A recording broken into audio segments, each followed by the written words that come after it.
capítulo 10. Juízes, capítulo 10.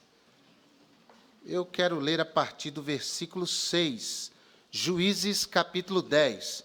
Você que acompanha essa transmissão, compartilhe, curta a nossa transmissão. Está sendo uma bênção para você? Se inscreva no canal do YouTube, se inscreva na página do Facebook, siga-nos no Instagram, compartilhe com outras pessoas para que elas também nos acompanhem. Sempre uma mensagem de fé e de esperança. Verso 6, Juízes 10. Então tornaram os filhos de Israel a fazer o que era mal aos olhos do Senhor, e serviram aos Baalins e a Astarote, e aos deuses da Síria, e aos deuses de Sidom, e aos deuses de Moabe, e aos deuses dos filhos de Amon, e aos deuses dos filisteus, e deixaram ao Senhor, e não o serviram.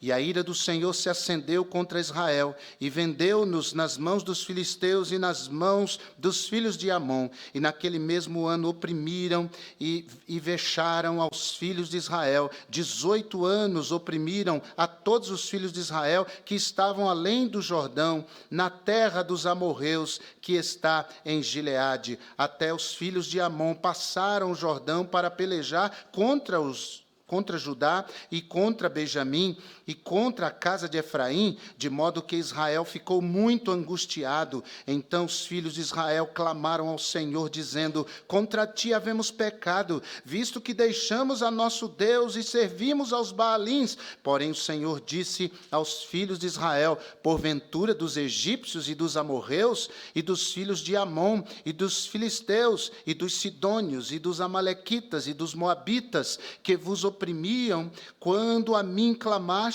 não vos livrei das suas mãos? Contudo vós me deixastes a mim e servistes aos outros deuses, pelo que não vos livrarei mais. Ide e clamai aos deuses que escolhestes, que eles vos livrem no tempo do vosso aperto. Mas os filhos de Israel disseram ao Senhor: pecamos, faze-nos conforme a tudo quanto te parecer bem aos teus olhos, tão somente te rogamos que nos livres nesta vez.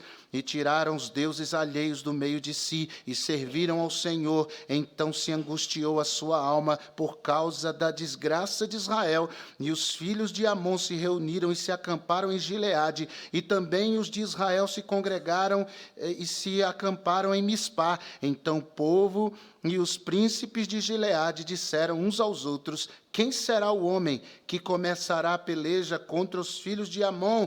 Ele será por cabeça de todos os moradores de Gileade. Esta é a palavra de Deus, louvado seja o seu nome.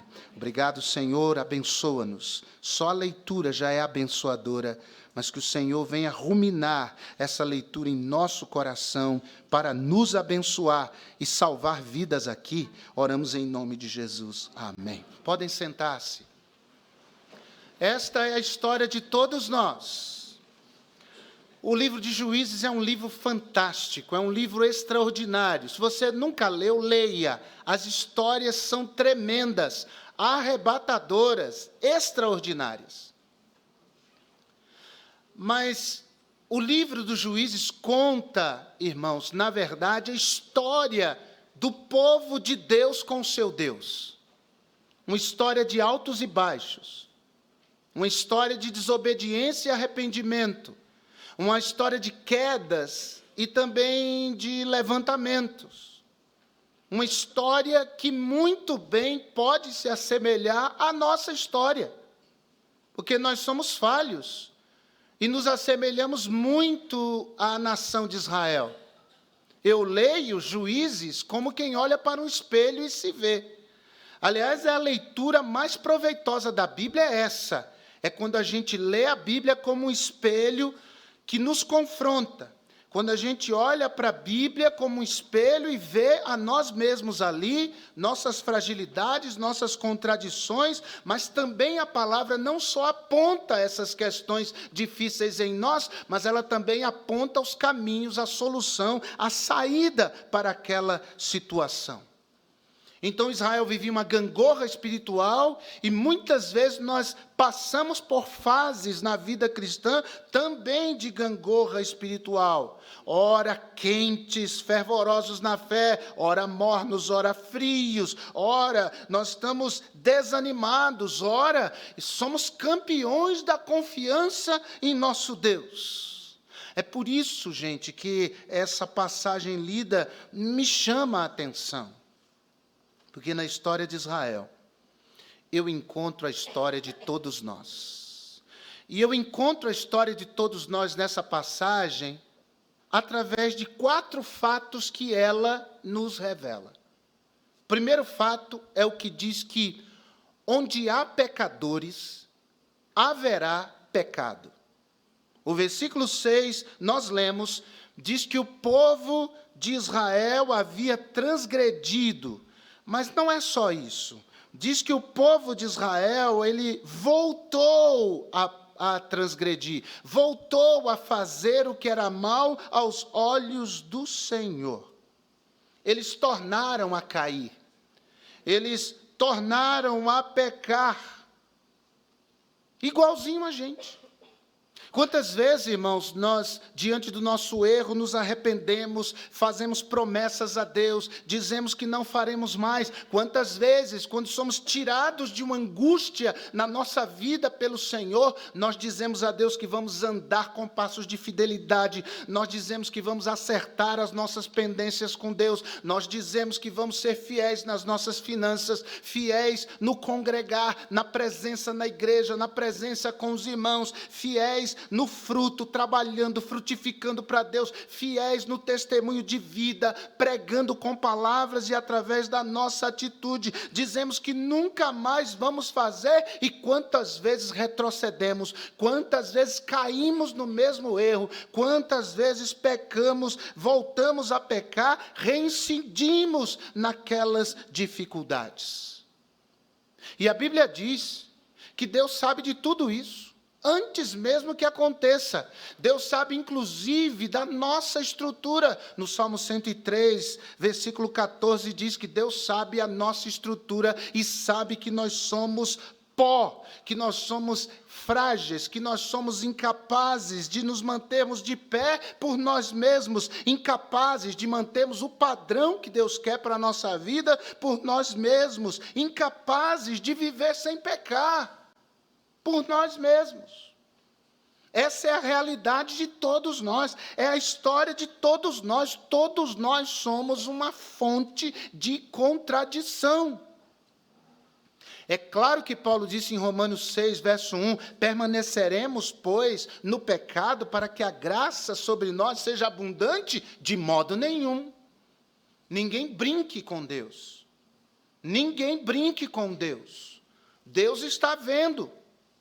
Mas é um fato inegável. Aqui e ali nós vamos tropeçar, nós vamos cair, porque a Bíblia diz que todos pecaram e destituídos estão da glória de Deus. Israel pecava como cada um de nós peca. E o que é pecado? Uma definição simples de pecado. Pecado é o ato de desobedecer à palavra de Deus. Porque na palavra de Deus está contida a vontade de Deus para nós. A direção de Deus para nós, o que Deus quer para nós. Quando nós desobedecemos a palavra, então nós pecamos. Lembre-se, pecado é desobedecer a palavra de Deus, não é desobedecer a igreja, não. A igreja não tem poder nenhum, não é desobedecer ao pastor, não. O pastor não tem poder nenhum, não é desobedecer a uma entidade religiosa, ela também não tem poder algum. É desobedecer a palavra daquele que tem todo o poder, que é o nosso Deus. E se você e eu desobedecemos a palavra de Deus, nós quebramos as leis de Deus. E quando quebramos as leis de Deus, nós sofremos a consequência do nosso pecado. Então, esse é o primeiro fato aqui. Onde houver pecadores, haverá pecado. Sabe quando a gente vai se livrar das nossas contradições? Quando chegarmos no céu. Agora, nós vivemos aqui no mundo lutando para agradar nosso Senhor. Nós não pecamos assim de graça. A gente cai e fica muito chateado com aquilo, porque somos pecadores, e como somos pecadores, pecamos. onde houver pecadores, haverá pecado. Segundo fato que esse texto ensina: onde houver pecado, haverá juízo.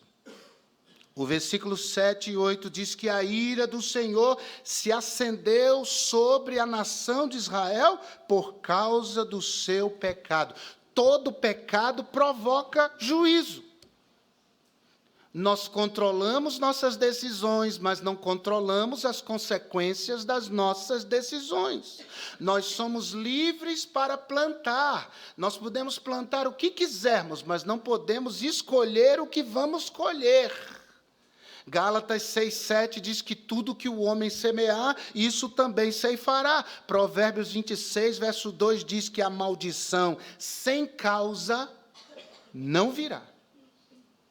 Tem alguma coisa por trás disso aí que está acontecendo. Onde houver pecadores, haverá pecado, mas onde houver pecado, haverá juízo de Deus. Castigo de Deus. Deus vai pesar a sua mão. Agora, irmãos, essa correção de Deus, ela, na verdade, não é para nos punir, é para nos ensinar. Nosso Deus não é sádico. Eu nunca gostei de fazer mal para bicho nenhum. Às vezes estou vendo um vídeo aí, alguém pega uma lagosta viva. Eu não entendo como é que a pessoa pega a lagosta viva com uma faca e vai cortar os pedaços do animal. Para quê? Sadismo. Isso, para mim, é uma psicopatia, um psicopata, uma pessoa que gosta de imprimir dor a um outro animal, outra pessoa, ele não sente nada por isso. Para ele é normal. Às vezes tinha amigos de escola que ficavam amassando as formigas, assim. Psicopatinha. Nosso Deus não é assim. Nosso Deus não nos esmaga dessa forma, pelo simples prazer de ver-nos esmagados. O nosso Deus permite que o seu juízo nos alcance, irmãos, para nos ensinar, para chamar a atenção, para nos disciplinar. E a palavra disciplina tem em sua raiz o mesmo sentido de ensino, de discipulado. Deus está nos ensinando para que a gente aprenda. Agora, irmãos, se você pecou, você sofreu as consequências do seu pecado, Deus pesou a mão, e você não aprendeu, você perdeu a viagem. Vai voltar lá para o início, vai começar tudo de novo. É melhor que aprendamos logo. Deus manifestou o juízo sobre a desobediência de Israel. Versículo 7, a Bíblia diz que por 18 anos os inimigos subjugaram o povo de Deus. É por isso que, de quando em quando, nosso tempo de refrigério é rompido por alguma coisa difícil. É por isso que a gente não consegue viver na vida de maneira linear, aquela paz, aquela tranquilidade. Sempre tem alguma coisa que foge ao controle. Sempre tem algum susto. Sempre há uma enfermidade, sempre há um problema na família, sempre há uma dificuldade financeira, sempre há. Essas coisas advêm muitas vezes como uma forma de Deus chamar a atenção da gente, porque você há de convir aí no seu coração comigo, que quando as coisas estão indo bem, por um longo período de tempo, a tendência é a nossa fé ficar frouxa. A tendência é a gente dizer assim: eu já li ontem a Bíblia, não vou ler hoje não. Está tudo bem. A nossa tendência é ter uma fé sedentária, uma fé que não se exercita, uma fé que não renova-se na presença do Senhor, e Deus permite esse tipo de coisa. A palavra de Deus diz, irmãos, em Jeremias 51, versículo 20, que a Babilônia se tornou nas mãos de Deus martelo para subjugar a nação de Israel, mais precisamente o reino do sul, Judá. Então, Deus às vezes levanta um patrão, Deus às vezes levanta um vizinho, Deus às vezes levanta um amigo, Deus às vezes levanta um acidente de carro, Deus às vezes levanta alguma coisa como seu martelo. para nos chamar a atenção, para nos advertir, para nos corrigir, para nos ensinar, para nos disciplinar, para nos discipular. Aí, quando isso acontece, a gente ouve a Deus. É verdade ou não é? A gente ora mais, a gente busca mais, a gente lê mais a Bíblia, a gente se quebranta, a gente atende ao convite para vir no altar com o coração mais aberto, a gente ouve a palavra de boa mente. Quando está tudo bem, o banco da igreja é desconfortável, a palavra que é pregada, ela é chata, aquele tipo de pregação espada, né? Longa e comprida. É assim que alguns se sentem. Os hinos não são bons, o coral não cantou bem, o manancial desafinou, e fica falando coisas. Há sempre alguma coisa para justificar não ir à casa do Senhor. Mas onde houver pecado, não há como escapar, sempre haverá juízo. E a palavra de Deus diz, irmãos, que se nós não ouvirmos a voz de Deus e o juízo de Deus, se Deus não nos disciplinar, Hebreus capítulo 12, verso 8, diz que nós não somos filhos. Mas Provérbios 3, verso 12, diz que Deus corrige a todo aquele que ama, a todo aquele que recebe por filho. Onde houver pecadores, haverá pecado. Onde houver pecado, haverá juízo. Terceiro fato, onde houver juízo, deve haver arrependimento. Versículo 10, a Bíblia diz que diante dos inimigos, diante do juiz de Deus, o povo de Israel começa a clamar ao Senhor. Está vendo como funciona? Eles começam a clamar ao Senhor, a se humilhar diante de Deus, no versículo 15 também, porque Deus diz assim, vocês estão me buscando, mas é interessante, vocês foram adorar os outros deuses, foram servir aos outros deuses, deixa então eles livrarem vocês. Eles dizem, não, Senhor, nós sabemos que o Senhor é o único Deus, eles buscam a Deus arrependidos, e graças a Deus, porque buscaram a Deus arrependidos. Eles pecaram e eles pediram a Deus uma nova chance. Nos perdoe mais desta vez. O Evangelho, irmãos, de Jesus, é o Evangelho que sempre, preste atenção, sempre abre espaço para o arrependimento das pessoas. O Evangelho de Jesus é o Evangelho da segunda, terceira, quarta, 10ª, 20ª, 100ª chance. Sempre que a pessoa se quebrantar, Deus o receberá. Amém. Tudo que Deus precisa é um coração verdadeiramente arrependido. 28:13, Provérbios, diz que o que confessa a sua transgressão e deixa, é uma certeza a promessa no versículo, alcançará misericórdia. Quero dizer que, em nome de Jesus, não importa quantas vezes você tenha caído, em Deus há perdão para você.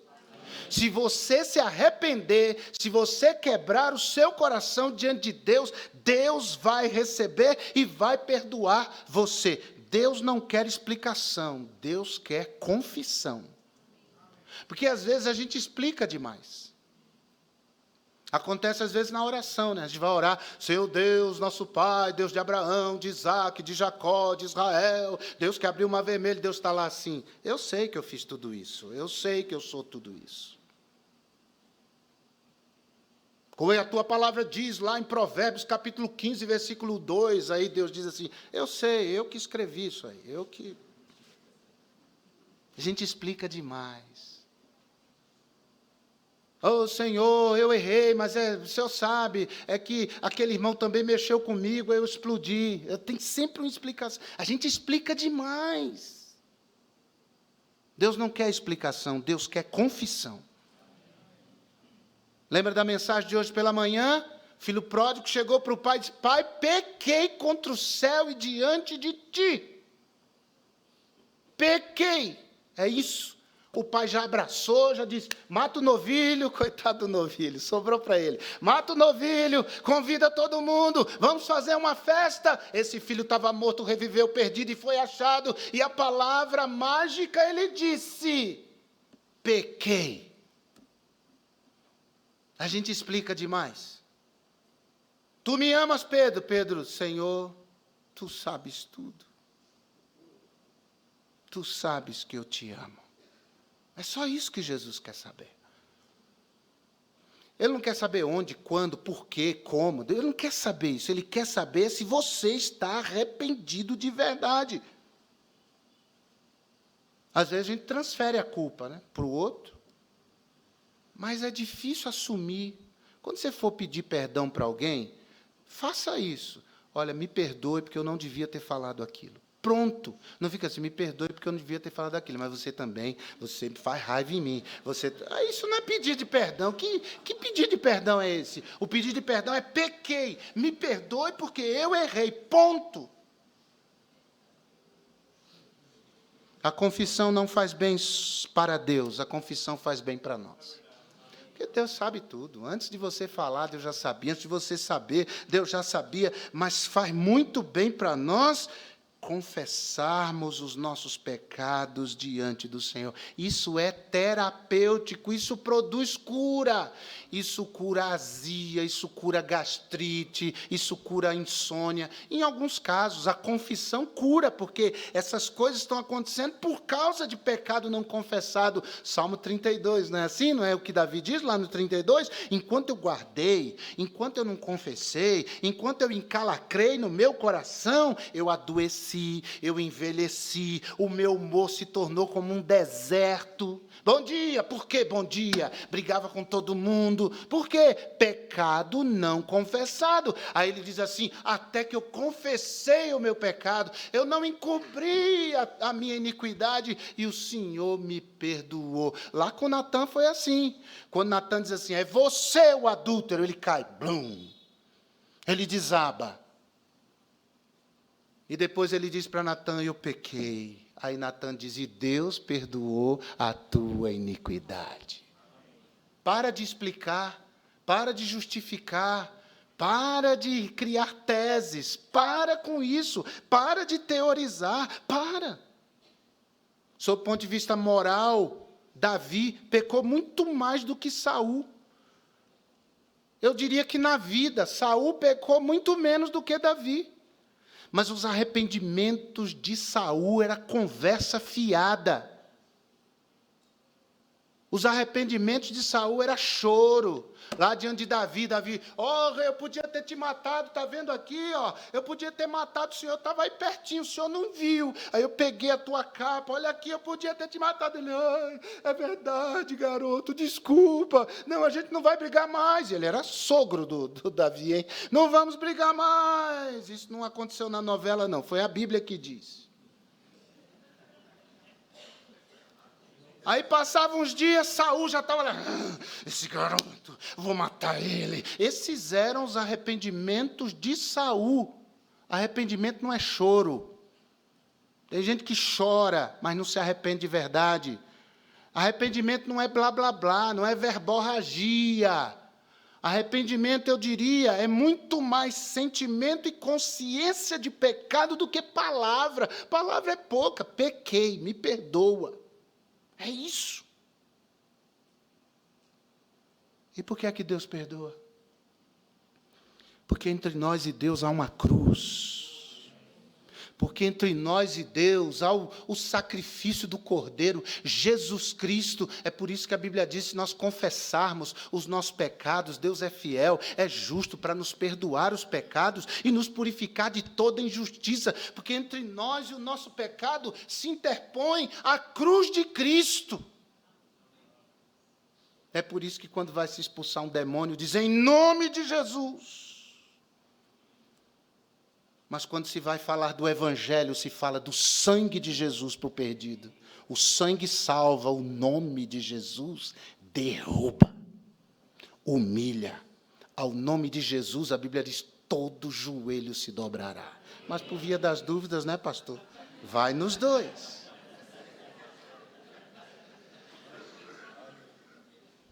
É por isso que João olhou para aqueles fariseus, capítulo 3, versículo 8 de Mateus, e disse assim, vocês aí produzam frutos dignos de arrependimento. Porque quem se arrepende, mostra através dos frutos. Você falou, pequei. O filho falou, pequei. O pai disse, traz uma roupa, traz um anel. Aí traz a roupa. Traz a roupa, aí o menino olha, quem é essa roupa? Não, essa roupa é do teu irmão. Não quero não, vai lá no shopping, compra uma nova para mim. E essa sandália é de marca? Não, eu quero uma sandália boa. Eu cheguei agora, eu estou cansado de roupa de pobre, eu quero roupa de rico. Que arrependimento é esse? Você vê que as últimas palavras do filho são, pequei contra o céu diante de ti, já não sou digno de ser chamado teu filho. Pronto, dali para frente ele nem continua, faz-me um dos teus jornaleiros, para interrompe. O perdão é imediato, quando a confissão é imediata, é verdadeira, é de coração. E ele prova que se arrependeu, porque ele não fica escolhendo. Tudo que dizem para ele fazer a partir da confissão, ele faz. Pastor, eu errei. Tá bom, irmão. Então, irmão, o irmão vai ficar um período aí no banco, a gente vai tratar você. Que arrependimento é esse? Então, irmão, vai ter que ir diante da igreja para o irmão... Não vou fazer isso. Que arrependimento é esse? Quem se arrepende de verdade se submete ao processo. Do contrário, não é fruto digno de arrependimento, é fruto podre.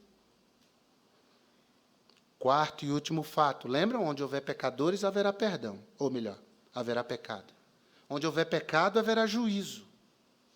Onde houver juízo, deve haver arrependimento.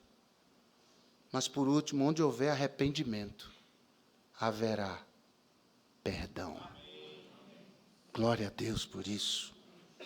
Glória a Deus. Versículo 16, acho interessante a expressão. A respeito de Deus. Se angustiou a sua alma por causa da desgraça de Israel. Sabe, irmão Álvaro, o que significa? Significa que Deus disse assim, vai lá buscar seus... Não, Senhor, gente, aí Deus vê o coração. Deus não se contém, Deus perdoa.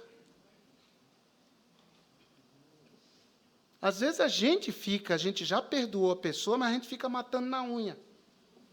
E a pessoa está ali igual um cachorrinho, e a gente fica matando na unha. Quer dizer, ele fez isso. Tudo bem, já passou, mas eu vou deixar esse miserável sofrer para ele ver o que é bom. Deus não faz assim.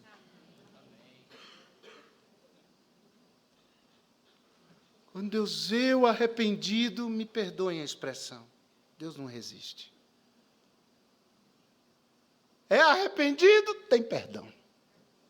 Não é arrependido, não tem perdão. Deus resiste aos soberbos. Mas Deus dá graça aos humildes. Ele não retém a sua misericórdia diante de um coração arrependido. Esse é um dos grandes mistérios da Bíblia. O poder do perdão de Deus. Um Deus que é santo perdoar, porque só quem não peca tem direito e autoridade para não perdoar. Quando você diz assim, não perdoa, não perdoa, não perdoa, não perdoa, então não erre, não erre, não erre, não erre, não erre. Porque no dia que você errar, você vai ver um caminhão te atropelando. Não é assim? O marido não perdoa a esposa, não perdoa a esposa, não perdoa a esposa, não perdoa a esposa. Está bom. Aí, no dia que ele pisa na bola, te prepara. Mas Deus não é assim. A Bíblia diz em Tiago 2,13 que a misericórdia triunfa sobre o juízo.